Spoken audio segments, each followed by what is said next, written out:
ओम खड्गं चक्र गदे सुचाप परिघां शूलं भुशुण्डिं शिरा शंखं सन्ददधिं करैस्त्रिनयनां सर्वाङ्गभूषावृतां नीलास्मद्युतिमासपाददशकां सेवे महाकालिकां यामस्तौ स्वपिते हरौ कमलजो हन्तुं मधुं कैटभं। नमस्कार, स्वागत है आपका हमारे इस खास कार्यक्रम में, खास चैनल में आचार्य वाणी के माध्यम से हम लगातार आपके साथ जुड़े रहते हैं। समय समय पर बहुत सारे वीडियोस डालते रहते हैं और आज का वीडियो जो है विशेष तौर पर हम बताने जा रहे हैं तुला राशि वालों के लिए फरवरी का मध्यकाल किस प्रकार का योग बना रहा है। तुला राशि शुक्र प्रधान राशि है, ग्रह परिवर्तन की तरफ जाते हैं, शुक्र भी परिवर्तन की तरफ जा रहे हैं फरवरी के मध्यकाल में। बुध अस्त होकर परिवर्तन की तरफ जाएंगे, शनि अस्त हो जाएंगे। ऐसे आपकी राशि के अनुसार से बुद्धि में चल रहे हैं शनि महाराज, आपके लिए बहुत शुभ योग बना रहे हैं। बहुत 30 साल बाद ऐसा योग बन के आ रहा है जिस प्रकार से, लेकिन अस्त हो जाएंगे तो क्या करेंगे वो आपको अच्छे से समझ लेना चाहिए। वैसे तो अलग से हमने वीडियो बनाई है। तो ऐसे में इस फरवरी के मध्यकाल में सूर्य भी परिवर्तन की तरफ जा रहे हैं, जो कुंभ राशि में जाने वाले हैं। कई प्रकार से परिवर्तन, बुद्धि में कई प्रकार के खेल होने वाले हैं।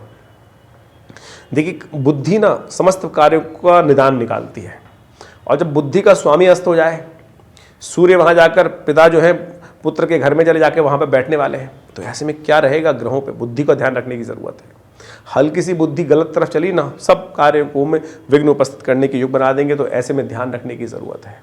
ये एक महीना विशेष तौर पर शनि का जो विशेष तौर पर सूर्य के साथ योग बन रहा है, वैसे तो अच्छा नहीं है। आपकी राशि के अनुसार से ध्यान रखते हुए कार्य करने की ज़रूरत है। पूरे विश्व में इस वक्त अशांति का योग बना हुआ है, और ऐसे में शनि और सूर्य की युति जो होने जा रही है, ये विशेष तौर पर कई प्रकार से कष्ट देने के योग बना सकती है, और ये समझते हुए कार्य करने की ज़रूरत है। आपको भी थोड़ा सा ध्यान रखने की ज़रूरत है। ऐसे में देखिए, भगवान जब कुछ ना कुछ ग्रह योग बनाते हैं तो उसके साथ साथ कुछ ना कुछ रास्ता भी बना देते हैं। ऐसा समझे, भगवान ने हनुमान जी को भेजा, रावण के यहाँ कोई साथी नहीं था, संगी नहीं था। ऐसे में विभीषण पहले से बिठा रखा था, त्रिजटा वहाँ पहले से बिठा रखी थी। तो भगवान हर प्रकार के कहीं ना कहीं इस प्रकार प्रकृति में कहीं ना कहीं रास्ता है, और जो कर्म प्रधान है ना, जो वो कहीं ना कहीं रास्ता निकाल ही लेते हैं। तो इस बात ध्यान रखें। देखिए, सुंदर तरीके से ग्रह योग चल रहे हैं, वो हम आपको बता रहे हैं रहस्य कि क्या रास्ता है कष्टों को दूर करने के लिए, कैसे इन ग्रहों का परिवर्तन आपके लिए आप शुभ कर सकते हैं। 14 फरवरी को ग्रह योग दिखाते हैं कि बृहस्पतिवार का अवसर, मेष राशि में चंद्रमा का परिवर्तन होने जा रहा है। ये आपके लिए बड़ा महत्वपूर्ण रहेगा। सुबह सुबह 8:40 पर यह परिवर्तन आपके लिए नव शक्ति का संचार करेगा। बृहस्पति के साथ चंद्रमा का योग, मंगल चंद्रमा शनि की दृष्टि जो बृहस्पति पर पड़ रही थी वो अस्त हो चुकी है। बृहस्पति पूरी तरह से आपके लिए सपोर्ट करने को तैयार हो गए हैं और चंद्रमा के साथ योग बना लिया है। ये बड़ा सुंदर है आपके लिए। इस दिन विशेष तौर पर बसंत पंचमी भी है, श्री पंचमी भी है। तो कोशिश ये करें, पीले रंग के चावलों का दान भोग लगाइए, फिर उनका विशेष तौर पर सेवन भी कर लीजिए। तिलक लगाइए केसर का, ये सुंदर उपाय रहेगा। ऐसे में बृहस्पति के दिन ये उपाय कर लिया आपने विशेष तौर पर ये बृहस्पति को प्रसन्न करने का, तो एक महीने बृहस्पति आपके वारे न्यारे करा सकता है। जहाँ एक अस्त है, लेकिन बृहस्पति की पूर्ण ताकत मिलकर आपकी राशि पर पूरी तरह से बृहस्पति की दृष्टि चल रही है। लाभ के स्थान को और पराक्रम वाले स्थान पे देख रहे हैं। तो ये सुंदर योग बृहस्पति का, इसका लाभ लेते हुए कार्य करें। नित्यपति केसर का टीका माथे पे लगाएं। देखिए, बहुत सुंदर तरीके से बृहस्पति का सुंदर योग आपको लाभ प्राप्ति के मिलेंगे। पीले रंग के हलवे का वितरण भोग में लगाकर, केसर युक्त हलवा, केसर युक्त चावल, मीठे चावल का भोग लगा सकते हैं। सुंदर उपाय करके लाभ ले सकते हैं। 15 फरवरी को ग्रह दिखाते हैं कि षष्ठी का अवसर है, साथ साथ शुक्र बृहस्पतिवार का योग है। ग्रह योग आपके अनुकूल है, लाभ की स्थिति प्रशस्त कर रहे हैं, आपके प्रभाव को बढ़ाने वाले हैं, लाभ को बढ़ाने वाले हैं, लोगों से आपके सहयोग को बढ़ाने वाले हैं। बस ध्यान ये रखना है कि मंगल इस वक्त चतुर्थ भाव में चल रहे हैं शुक्र के साथ, और साथ साथ बृहस्पति सामने है। केवल मैं ना हो जाए कि हम ऐसे कर देंगे, हम ऐसा करेंगे, हम अपने को ना डांगे। थोड़ा सा सबको साथ लेके चलने का प्रयास करें। हो सकता है कुछ लोग आपसे थोड़ा सा अंदर से खैर खाना शुरू कर दें कि अपनी चलाएगा, दबेगा है नहीं, और फिर हमारी से चलेगी नहीं, हम पीछे रह जाएंगे। तो ये स्थिति ना लाए। थोड़ा सा आपने इस प्रभाव को, ये प्रभाव हो सकता है कि इन दिनों ऐसा प्रभाव आपकी राशि के अनुसार से आपके पर्सनालिटी का पड़ना शुरू हो जाए। तो थोड़ी सी काउंसलिंग की ज़रूरत है, लोगों से विचार करने की ज़रूरत है कि भैया हम आपके साथ मिलकर रह रहे हैं। ये विचार अवश्य रखने का प्रयास कीजिएगा, अन्यथा कहीं कष्ट में फंस सकते हैं। ध्यान रखते हुए कार्य करें। 16 फरवरी की यदि हम बात करें, सप्तमी का अवसर, शुक्रवार का योग बन रहा है, और इस दिन ग्रहों का योगायोग आपकी राशि के अनुसार से अनुकूल है, बढ़िया है, मार्ग प्रशस्त है, आगे बढ़ने के योग प्रशस्त दिखाई देते हैं। लेकिन सूर्य का जन्मदिवस है उस दिन। देखिए, सूर्य ने इस वक्त आपके भाग्य के विशेष तौर पर जो स्वामी है ग्रह के, विशेष तौर पर बुद्धि के स्वामी है, संतान के स्वामी है, उसको अस्त कर रखा है।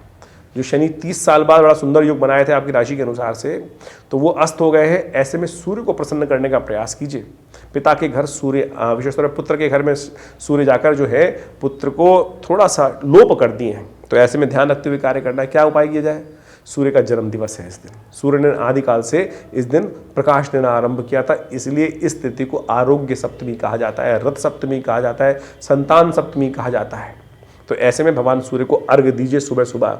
ओम अहे सूर्य सहस्त्रांशो तेजो राशि जगत पतये अनुकंपय माम भक्ता ग्रहणर्घम दिवाकरम। सुबह सुबह स्नान इत्यादि कर भगवान सूर्य का दर्शन करते हुए एक लोटे, तांबे के लोटे में थोड़ा जल, थोड़ी सी रोली, थोड़े पीले पुष्प फिर लेकर भगवान को अर्पित कीजिए। और हो सके तो उड़द की दाल का दान कीजिए, सुंदर तरीके से चावल का दान कीजिए, गेहूं का दान कीजिए, आटे का दान कीजिए, ब्राह्मणों को दान कीजिए। ये सुंदर तरीके से लाभ के योग बनेंगे, आपके लिए ध्यान अच्छे योग बनेंगे। भद्रा रहेगी सुबह 8:54 से लेकर शाम के 8 बजे तक। तो नए कार्यों को आरंभ करने से बचना है आपको।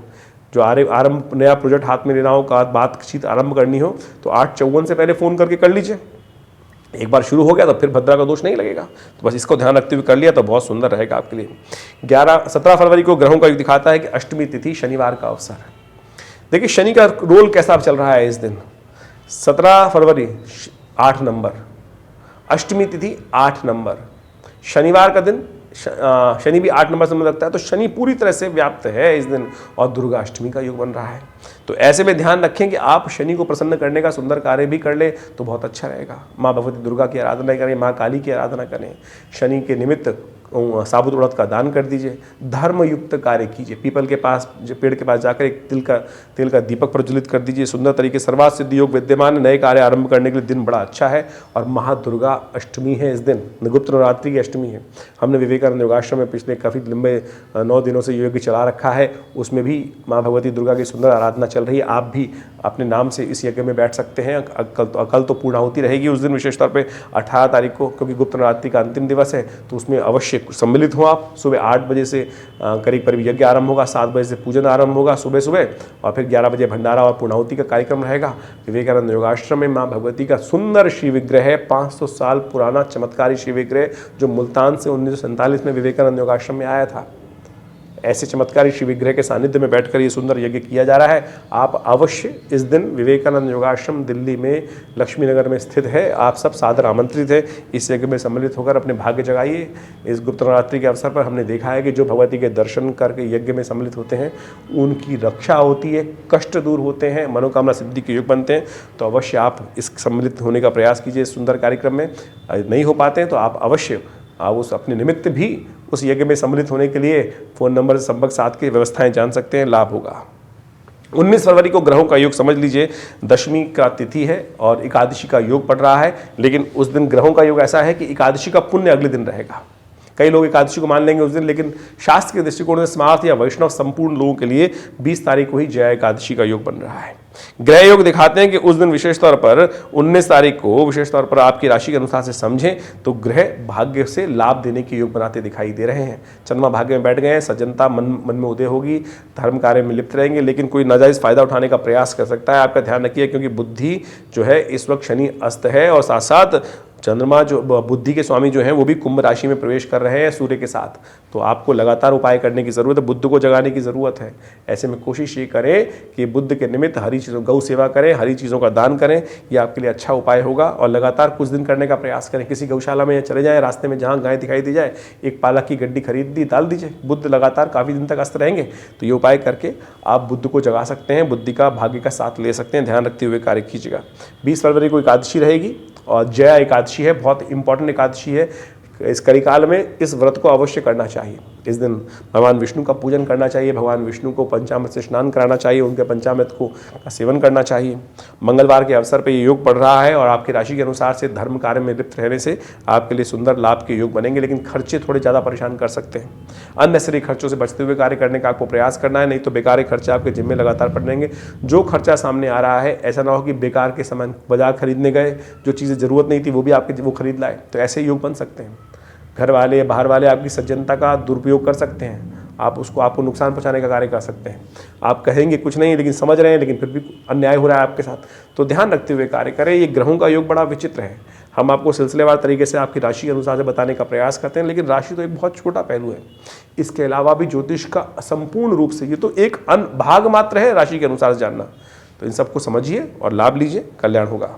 ग्रहों का परिवर्तन किस प्रकार से आपकी राशि में खेल खेल रहा है, इन सबको एनालाइज करने के लिए हम एक छोटे से तरीके से, यानी राशि के हिसाब से आपके समक्ष संपूर्ण रूप से दिन पर दिन क्या ग्रहों का योगा योग रहेगा बताने का प्रयास करते हैं। और आप सबको भी इन चीज़ों को समझते हुए कार्य करने का प्रयास करना चाहिए।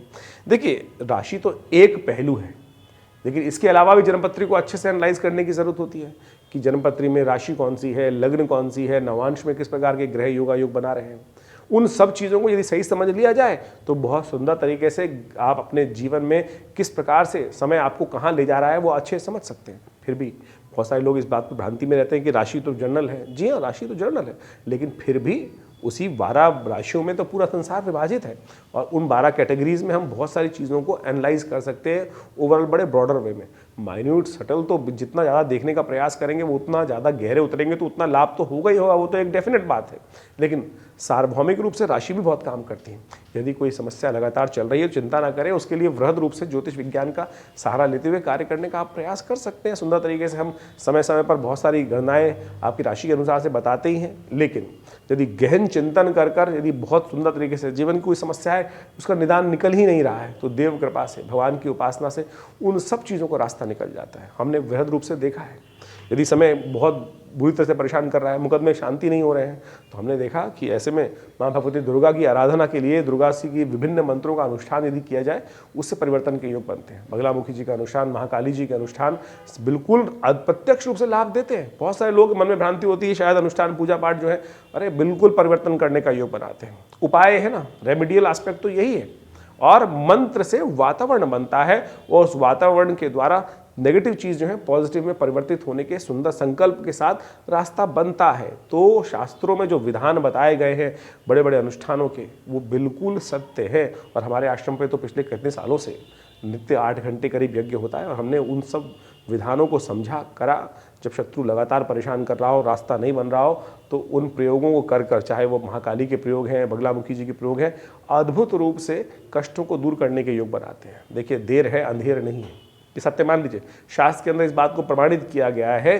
जीवन में कष्ट किसके नहीं आए, कृष्ण भगवान के, राम के, संपूर्ण रूप से साक्षात शंभु के जीवन में भी कष्ट आए, भगवान विष्णु के जीवन में भी कष्ट आए। यदि उनकी कथाओं को समझे तो कष्ट आना एक वास्तविक तौर पे संसार का क्रम है, आए। लेकिन आप पुरुषार्थ के साथ, बुद्धि के साथ साथ माँ भगवती की कृपा से, संसार में पराशक्तियों की कृपा से उन कष्टों को भगा दे, वो आपके कर्म पर निर्भर करता है। विडंबनाएं बहुत हैं, बहुत सारे लोग विडंबनाएं डाल सकते हैं मन में कि नहीं नहीं कुछ नहीं होता है, ये नहीं होता। सब कुछ होता है संसार में, कुछ भी संसार में असत्य नहीं है।